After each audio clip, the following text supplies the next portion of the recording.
ഡൽഹിക്കടുത്തൊരു ഗ്രാമത്തിൽ ഒരു ബ്രാഹ്മണൻ താമസിച്ചിരുന്നു. ഒരു പഞ്ചപാവം.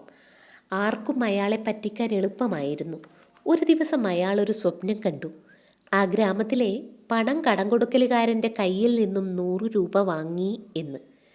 രൂപ ബ്രാഹ്മണൻ്റെ പോക്കറ്റിലിട്ടതായിട്ടായിരുന്നു സ്വപ്നം. ആരോടും ഒരു പൈസ പോലും കടം വാങ്ങിയിട്ടില്ലാത്ത താൻ അങ്ങനെയൊരു സ്വപ്നം കണ്ടതൊരു അത്ഭുതമല്ലേ? ബ്രാഹ്മണൻ അക്കാര്യം കണ്ടവരോടൊക്കെ പറഞ്ഞ് അത്ഭുതപ്പെട്ടു. അങ്ങനെ പണം കടം കൊടുക്കുന്ന ആളും അതറിഞ്ഞു. ബ്രാഹ്മണന് പറ്റിക്കാനൊരു വഴി കിട്ടിയതോർത്ത് അയാൾ സന്തോഷിച്ചു. ഒരു ദിവസം രാവിലെ അയാൾ ബ്രാഹ്മണൻ്റെ വീട്ടിൽ ചെന്നു. പണം തിരികെ ചോദിച്ചു. ഏതു പണം? ബ്രാഹ്മണൻ അതിശയത്തോടെ ചോദിച്ചു. സ്വപ്നത്തിൽ വാങ്ങിയ 100 രൂപ. ഞാനത് നിങ്ങളുടെ പോക്കറ്റിലിടുന്നത് നിങ്ങൾ സ്വപ്നത്തിൽ കണ്ടതല്ലേ? അതെനിക്കിപ്പോൾ തന്നെ തിരിച്ചു തരണം. ബ്രാഹ്മണൻ അതിന് തയ്യാറായില്ല. നിങ്ങളുടെ ആവശ്യം അധർമ്മമാണ്, അനീതിയാണ് എന്നൊക്കെ ബ്രാഹ്മണൻ പറഞ്ഞു നോക്കി.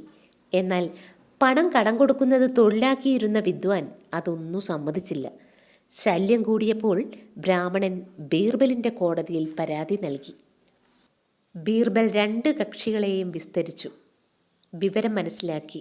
എന്നിട്ട് ചോദിച്ചു, ബ്രാഹ്മണൻ സ്വപ്നത്തിൽ വാങ്ങിയ പണം തിരിച്ചു കിട്ടണമെന്നു തന്നെയാണോ നിങ്ങളുടെ വാദം? അതെ, 100 രൂപ തന്നെ കിട്ടണം, അയാൾ വാശിയോടെ പറഞ്ഞു. ബീർബൽ ഉടൻ തന്നെ ഒരു ജോലിക്കാരനെ വിട്ട് ഒരു വലിയ കണ്ണാടി വരുത്തി.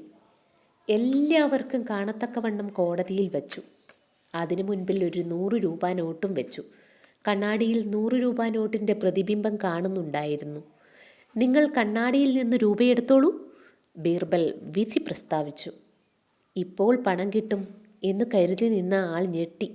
അയാൾ ചോദിച്ചു, കണ്ണാടിയിൽ കാണുന്നത് പ്രതിബിംബമല്ലേ? ഞാൻ അതെങ്ങനെ എടുക്കും? അപ്പോൾ ബീർബൽ പറഞ്ഞു, സ്വപ്നത്തിൽ വാങ്ങിയ പണമല്ലേ, അത് തിരിച്ചു തരുന്നത് കണ്ണാടിയിലെ പണമായിട്ടായിരിക്കും.